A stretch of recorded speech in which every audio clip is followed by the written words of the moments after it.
نحمده ونصلي على رسوله الكريم اما بعد فاعوذ بالله من الشيطان الرجيم بسم الله الرحمن الرحيم رب اشرح لي صدري ويسر لي امري واحلل عقدة من لساني يفقهوا قولي۔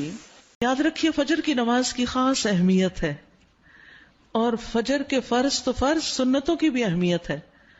حضرت عائشہ کہتی ہیں کہ میں نے رسول اللہ صلی اللہ علیہ وسلم کو کسی نفل کی ادائیگی کے لیے، یعنی سنت بھی اصل میں نفل نماز ہے، ایک فرض ہوتی ہے ایک نفل، پھر جو آپ نے زیادہ تاکید سے پڑھی ان کو سنت قرار دے دیتے ہیں، اور باقی جو کبھی کبھار پڑھی وہ نفل ہو جاتی۔ کسی نفل کی ادائیگی کے لیے اتنی جلدی کرتے نہیں دیکھا جتنی جلدی آپ نماز فجر سے پہلے 2 رکعتوں کے لیے کرتے تھے۔ جلدی پڑھتے نہیں تھے، یعنی اس کی ادائیگی کے لیے آپ فکر کرتے تھے۔ حضرت عائشہ ہی سے روایت ہے کہ نبی صلی اللہ علیہ وسلم نے طلوع فجر کے وقت 2 رکعت نماز، یعنی فرض کی بات ہے یہاں، آپ نے 2 رکعت نماز پڑھنے کی شان کے بارے میں فرمایا کہ ان کو پڑھنا میرے نزدیک ساری دنیا سے زیادہ محبوب ہے۔ آپ نے فرمایا جو آدمی عشاء اور فجر کی نمازوں میں آ سکتا ہے تو اس پر لازم ہے کہ وہ آئے، اگرچہ اسے گھسٹ کے کیوں نہ آنا پڑے، یعنی گھٹنوں کے بل یا پیٹھ کے بل گھسٹ گھسٹ کے ہی آنا پڑے تو بھی آئے، لیکن آئے ضرور۔ کیوں؟ اس لیے کہ جو شخص فجر کی نماز پڑھتا ہے وہ اللہ کی حفاظت میں آ جاتا ہے۔ رسول اللہ صلی اللہ علیہ وسلم نے فرمایا جس نے صبح کی نماز پڑھی پس وہ اللہ کے ذمے میں ہے، اللہ کی حفاظت میں ہے، اللہ کے ذمے ہو گیا۔ پس اللہ تم سے اپنی حفاظت کے بارے میں کسی چیز کا مطالبہ نہ کرے۔ کیا مطلب ہے اس کا؟ یعنی جو اللہ کے ذمے ہے اس پر کوئی ظلم نہ کرے، اور ظلم کر کے اللہ کے سامنے جواب دہ نہ ہو، اس لیے کہ جس سے اللہ پوچھے گا، مطالبہ کرے گا، یقیناً اسے اپنی گرفت میں لے لے گا اور لے کر منہ کے بل جہنم میں پھینک دے گا۔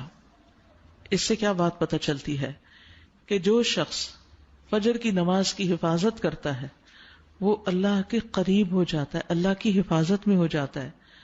کسی کو حق نہیں کہ اس پر ظلم اور زیادتی کرے۔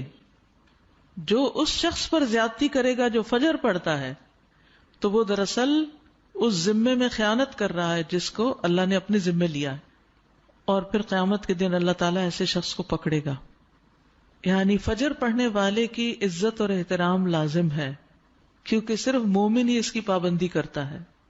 بہت سے لوگوں کے لیے فجر کی نماز بڑی بھاری ہوتی ہے، وہ ایک خاص وقت سے پہلے نہیں اٹھتے۔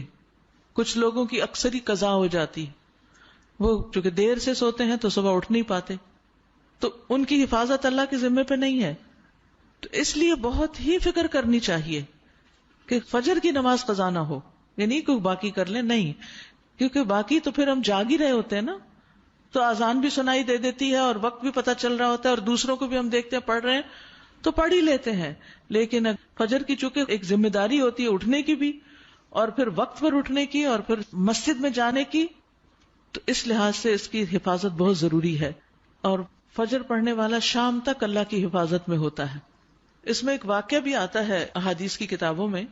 اعمش کہتے ہیں کہ سالم بن عبداللہ بن عمر، ابن عمر کے کیا لگے؟ بیٹے، اور حضرت عمر کے پوتے، یہ حجاج کے پاس بیٹھے ہوئے تھے۔ حجاج کے بارے میں سب جانتے ہیں کہ بہت ظلم کرتا تھا۔ تو حجاج نے ان سے کہا اٹھو اور فلاں آدمی کی گردن مار دو۔ تو سالم نے تلوار اٹھا لی کیونکہ اس کا حکم تھا مارنے کا، اور اس آدمی کو پکڑا اور محل کے دروازے کی طرف چل پڑا۔ تو ان کے والد ابن عمر نے ان کو دیکھ لیا جب وہ اس آدمی کو باہر لے کے جا رہے تھے، تو انہوں نے کہا کہ کیا یہ واقعی ایسا کرنے جا رہا ہے؟ انہوں نے 2-3 بار یہ بات دہرائی۔ پھر باہر لا کر سالم نے اس سے پوچھا کیا تم نے فجر کی نماز پڑھی ہے؟ یعنی جس کو مارنے کا حکم تھا، کہا تم نے فجر کی نماز پڑھی ہے؟ اس نے کہا ہاں۔ سالم نے کہا پھر تم جس راستے سے جانا چاہتے ہو چلے جاؤ، اور وہ واپس آئے اور تلوار پھینک دی۔ حجاج نے ان سے پوچھا کیا تم نے اس کی گردن اڑا دی؟ انہوں نے جواب دیا نہیں۔ حجاج نے پوچھا کیوں؟ سالم نے جواب دیا میں نے اپنے والد کو یہ کہتے ہوئے سنا ہے کہ رسول اللہ صلی اللہ علیہ وسلم نے فرمایا جس نے فجر کی نماز ادا کی وہ اللہ کی حفاظت میں ہے یہاں تک کہ شام ہو جائے۔ تو ان کے والد نے ان سے کہا کہ سمجھدار رہو، میں نے تمہارا نام اسی لیے سالم رکھا کہ تم سلامت رہو، یعنی اللہ کے ذمے کے اندر خیانت نہ کرو۔ تو بہرحال اس سے یہ پتہ چلتا ہے کہ انسان سے بڑے بڑے حادثے، بڑی بڑی مصیبتیں ٹل جاتی ہیں جب وہ فجر کی نماز کی حفاظت کرتا ہے۔ اب تو الحمدللہ ہر شخص کے موبائل پر الارم ہوتا ہے اور موبائل ہر شخص کے سراہنے ہوتا ہے، تو کوئی بھی یہ نہیں کہہ سکتا کہ میں صبح نہیں اٹھ پایا. ایک نہیں 2 3 الارم لگا لیں، 5 منٹ کے وقفے پہ رکھ لیں اس کو، کیونکہ جو شخص یہ 2 نمازیں پڑھے گا، بخاری میں آتا ہے، وہ جنت میں داخل ہوگا. ایک اور روایت میں آتا ہے وہ آدمی ہرگز دوزخ میں نہیں جائے گا جس نے سورج نکلنے سے پہلے اور سورج کے غروب ہونے سے پہلے نماز پڑھی، یعنی فجر اور عصر کی. اور پھر آپ نے فرمایا ان نمازوں میں سستی نہ کرو اگر تم اللہ کا دیدار کرنا چاہتے ہو، اس طرح کہ جیسے تم 14ویں کے چاند کو دیکھتے ہو اور تمہیں کوئی دھکم پیل کا بھی واسطہ نہیں پڑے گا. یعنی جو ان نمازوں کی حفاظت کرتا ہے وہ اللہ کے دیدار کے قابل ہوگا. اور پھر بعض اوقات لوگ رات قیام کرتے رہتے ہیں، آخر حصے میں سو کے فجر قضا کر دیتے ہیں. کیا ہے تہجد کے لیے اٹھے تھے، وہ آنکھ نہیں پھر کھلی فجر کے لیے. تو یہ نہیں ہونا چاہیے. عمر رضی اللہ عنہ کہتے ہیں میں صبح کی نماز با جماعت پڑھوں، یہ مجھے اس سے زیادہ محبوب ہے کہ میں ساری رات قیام کروں. ساری رات کے نوافل سے زیادہ محبوب ہے کہ فجر کی نماز جماعت کے ساتھ.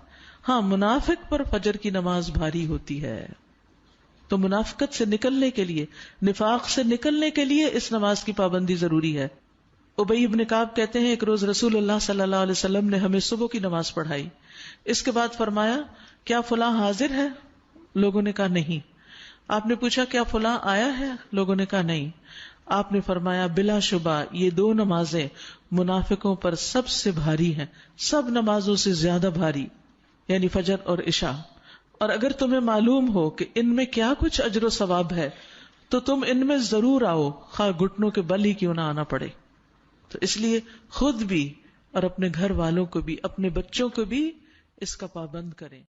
سبحانک اللہم و بحمدک، اشہد ان لا الہ الا انت، استغفرک و اتوب الیک. السلام علیکم و رحمۃ اللہ وبرکاتہ.